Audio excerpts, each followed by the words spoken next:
Hello les gars et bienvenue sur la chaîne YouTube.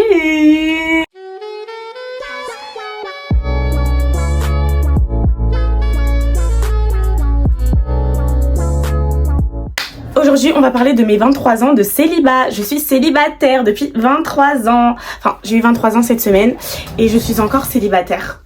Pour moi, c'est 23 ans de célibat, donc en gros, j'ai jamais été en couple. C'est à cause de Disney Channel. Je m'explique. En gros, j'ai regardé Disney Channel toute mon enfance.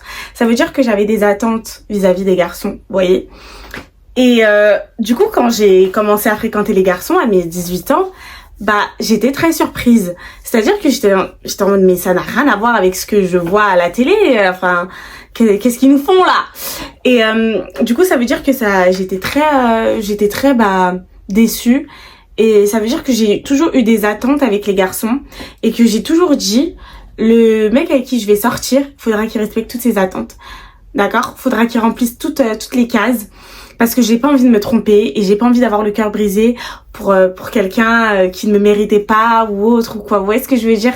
Du coup, ça veut dire que j'ai jamais été en couple parce qu'à chaque fois je trouvais quelque chose à redire, à chaque fois ça n'allait pas, à chaque fois, et croyez-moi, c'est pas moi qui suis trop dure parce que je trouve que je demande vraiment le minimum. Donc dans cette vidéo YouTube, je vais vous parler de mes critères tout simplement, enfin les attentes que j'ai quand je rencontre un homme. Donc déjà, première attente que j'ai, c'est quand je rencontre un homme, j'ai envie qu'il m'envoie le premier message à chaque fois. Dans le sens où, quand je me réveille le matin, j'ai un premier message, quand je m'endors le soir, j'ai un petit bonne nuit. Ça c'est la base, ça c'est rien de ouf je trouve, c'est vraiment la base. C'est la base genre. Ensuite, en deuxième, je veux aucune référence sexuelle, dans le sens où je veux pas qu'il commence à vous voyez, faire les sous-entendus que les garçons aiment bien faire en mode j'aime bien tes lèvres hein, j'aime bien, bref, certaines parties de ton corps qui on sait qu'ils aiment bien que machin. Donc le fait qu'il me trouve jolie, ça je suis d'accord, il peut me le dire, t'es vraiment jolie, t'es magnifique, oui, mais tout ce qui est à caractère un petit peu sexuel etc, je déteste, vraiment ça me refroidit direct. Du coup ça veut dire je vais penser quoi, t'es là que pour parce que tu veux. Non, j'aime pas, je déteste. Ça, c'est un stop direct. Il se prend un mur après, je deviens froide. Ensuite, troisième point, c'est quand on va en date. Quand on va en date, pour moi, le mec vient te chercher. Oh les gars, c'est la base. Il vient te chercher. Il a une petite rose ou un petit bouquet de fleurs. Si vous parlez depuis longtemps et tout, et que vous appréciez vraiment, il vient avec le bouquet de fleurs. Si, vas-y, c'est un petit nouveau date, genre vous kiffez et tout machin, juste une petite rose, une petite attention comme ça, c'est trop chou les gars, vraiment. Moi je peux fondre vraiment. Et du coup ça pour moi c'est trop important. Genre si tu viens pas avec ça, pour moi je saurais que t'es pas vraiment le bon parce que je suis en mode pourquoi t'as pas fait d'effort. Et je vous rassure, ça a rien à voir avec le fait qu'il a acheté un bouquet de fleurs ou une rose. C'est vraiment genre juste l'attention derrière. Il a pris le temps, il est sorti un peu plus tôt de chez lui. Il est parti chez le fleuriste et il m'a pris une petite rose. Vraiment, c'est trop mignon. C'est trop romantique. J'aime trop. Moi, je suis une amoureuse de l'amour. Hein. Ensuite, le dernier point, c'est quand un homme me stimule intellectuellement et émotionnellement. Surtout émotionnellement, c'est-à-dire que moi j'ai besoin qu'un homme il me touche, j'ai besoin de savoir son histoire, j'ai besoin de comprendre qui il est, pourquoi il est comme ça.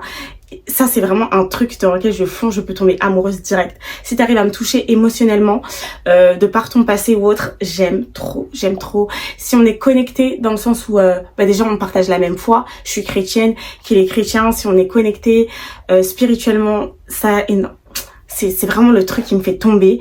Et aussi dernier point, c'est quand on a un peu les mêmes centres d'intérêt. Alors moi, vous le connaissez pas sûrement encore ce centre d'intérêt vu que je suis nouvelle sur YouTube, mais je suis une fan de Marvel. Alors moi, si tu me parles de Marvel, mais alors le date il va pas se finir. On va parler pendant des heures, je t'explique. Moi je kiffe ça, donc je suis une cinéphile, donc même si t'aimes pas forcément les Marvel, si tu me parles de cinéma, d'un film que t'as apprécié, pourquoi tu l'as aimé, mais qu'est-ce que t'as compris dans ce film, oh j'aime trop, là je tombe amoureuse, là on peut se marier en fait. Donc vous voyez, c'est pas des attentes qui sont vraiment ouf, je pense que genre si tu m'apprécies assez, ces attentes elles sont pas extrêmes, tu peux arriver à les atteindre, mais je pense que pour ça faut comme dit m'apprécier assez pour le faire. Et pour l'instant j'ai aucun homme qui a su même faire ça pour moi, qui est le strict minimum. je parle même pas encore des petites attentions, alors des petits dates, des choses comme ça. Vous voyez ce que je veux dire? Mais après, tout ça, ça vient avec le temps, c'est normal, on apprend à se connaître. Je peux comprendre, mais vraiment, un homme qui va montrer qu'il est là, qui peut te faire plaisir, qui sait comment te rendre heureuse, pour moi, c'est trop important et c'est trop chou, vraiment. Et c'est ça que j'attends. Et c'est pour ça que pour l'instant, je suis toujours célibataire parce que j'ai toujours pas eu ça. Donc après, vous savez, je m'en fais pas, je me dis tout vient d'un point, c'est celui qui sait attendre. Je suis pas forcément en train de chercher, je suis là, je me découvre moi-même, je sais ce que j'aime pas, j'apprends à apprécier ma propre compagnie et ça c'est quelque chose qu'il faut pas perdre. Donc ça c'est cool. Après, hormis toutes ces attentes que j'ai, il y a aussi l'aspect santé qui a joué beaucoup, énormément même. C'est-à-dire que j'étais pas prête tout simplement à avoir un homme dans ma vie. Voilà, j'avais mes épreuves de la vie, il fallait que je retrouve ma santé et ça a pris du temps, ça a pris 4-5 ans. Donc c'est pour ça que maintenant, on va dire réellement à 23 ans, maintenant je me sens prête pour accueillir un homme dans ma vie. Mais c'est que maintenant que je me sens prête. Avant, je me sentais pas forcément prête parce que du coup, à 18 ans, je voulais pas être en couple vu qu'on me disait que j'allais probablement mourir. Donc ça veut dire que je me voyais pas du tout être en couple. Et après, une fois qu'on a trouvé une solution, j'ai eu la greffe de moelle osseuse, j'ai eu la chimiothérapie, mais je me voyais pas faire rentrer un homme. J'ai essayé, mais en fait, j'étais trop vulnérable émotionnellement. Du coup, ça veut dire que ça ne fonctionnait pas. Donc à ce moment-là, pareil, pas d'homme dans ma vie. Et maintenant que j'ai fini toutes ces épreuves de la vie, là je me sens prête, je sens que je me connais, je sens que je suis forte émotionnellement, qu'on n'arrivera pas à me manipuler ou quoi. Du coup je sais que l'homme qui va rentrer dans ma vie, c'est vraiment l'homme qui est censé être dans ma vie. Vous voyez ce que je veux dire? Le conseil que je peux vous donner, c'est ne vous sous-estimez jamais. L'homme qui est fait pour vous va venir dans votre vie au bon moment.